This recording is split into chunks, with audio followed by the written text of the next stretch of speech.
Litetouch HST. Hey, it's Mark again at the Cedia Expo in Indianapolis. I'm at our Litetouch booth with one of our trade partners, Dave. Dave wanted to stop by and see some of the new products that Litetouch is introducing. Can you tell us about the new keypads that Litetouch is introducing? Well, maybe before we go that far, Mark, I should say thank you very much for all the business you've brought to us. It's great to hear that you're doing lots of big things with Litetouch, many different projects from residential to commercial applications.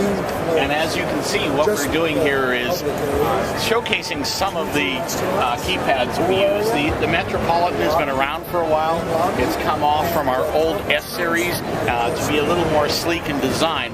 One of the biggest changes, and it goes across all of our Litetouch brand stations, is the ability to dial up 13 different backlit colors for our product. Here is the Circa, which we released last year. What's new this year is the availability of all the different colors. It takes a unique die-cast faceplate. Feel the weight of that, Mark. Wow. When you look at the finish, what does it look like, Chan? Looks like an automotive finish? It does. It's exactly what it is. It's an automotive finish with about 15 coats of lacquer on top of that to give it that high glossy. Again, the same thing, the ability to dial up 13 different colors in there.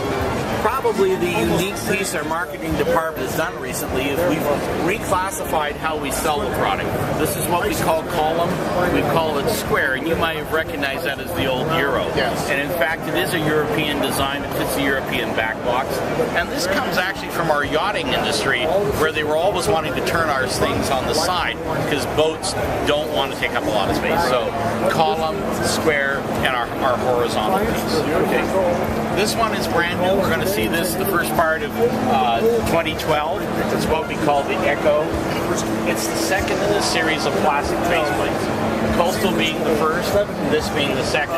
It's a very large difference in that these are injection molded plastic with painted finishes in the same sort of manner as the automotive finish to get that high gloss response to it. One of the biggest differences is a single gang is going to give us 5 or 10 points of control or anything in between. I'm not sure that the camera there, Stuart, can get up close enough, but if you'll note, there's actually a little break between the two buttons. So you have a full button or you have 2. So in this case here, I actually have 6 points of control.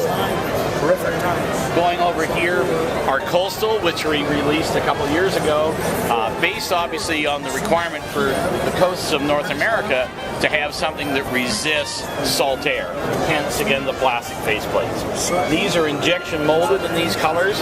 We do some custom painting if you want it.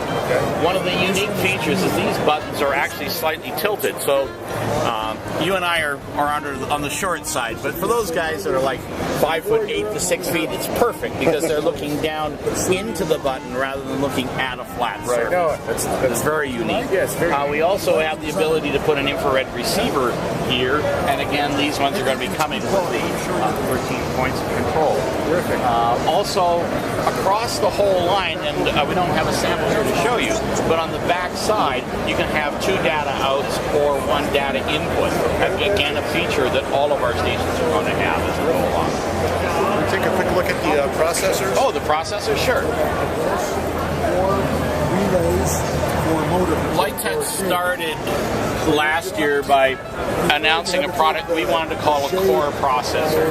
And we took surveys amongst all the people that came to the booth and asked what they wanted, and the result is this. So this is the sort of first almost working prototype. It has a removable faceplate, and if you were here last year, you would have seen that we had some in wood, we had some in stainless steel. Yeah. This one is an injection molded plastic. On this side here, as we take it apart, here are the key differences. We are using RJ45 ports for your station and module bus, and it really doesn't matter which port you plug into. 2 sets of serial communication ports, 2 sets of Ethernet communication ports. And one thing I know all you guys have been asking for is a USB port, so you no longer have to buy a laptop with a serial communication on it. And you may ask, what's that for? It's the channel adjustment for the antenna. So this will have the ability to work with our wireless brand of product connect as well with an optional antenna that goes on it. When we close it up, we have a number of features. Are you familiar with our standard CCU? Some of the features were that you were able to look at it and run diagnostics. Although the diagnostics on here, I am able to push a button and take a look, say the number of timers, the active loads, that sort of thing that you're used to. So consequently, when we're talking to our homeowners, we can actually walk them through something, saving that service call that's going out into the field. Yeah, and we like that. We like that. What you may ask is going to happen to our 5K, which is over here, which we made some improvements of by increasing its bonding and a number of other features to withstand more static electricity, etc. Is it's likely going to be bolstered and become more of our commercial product to go and take care of some of those high-end rush currents coming from T8 fluorescence and some of your contactors. In a nutshell, that's Litetouch. Again, thank you so much for your continued support. We really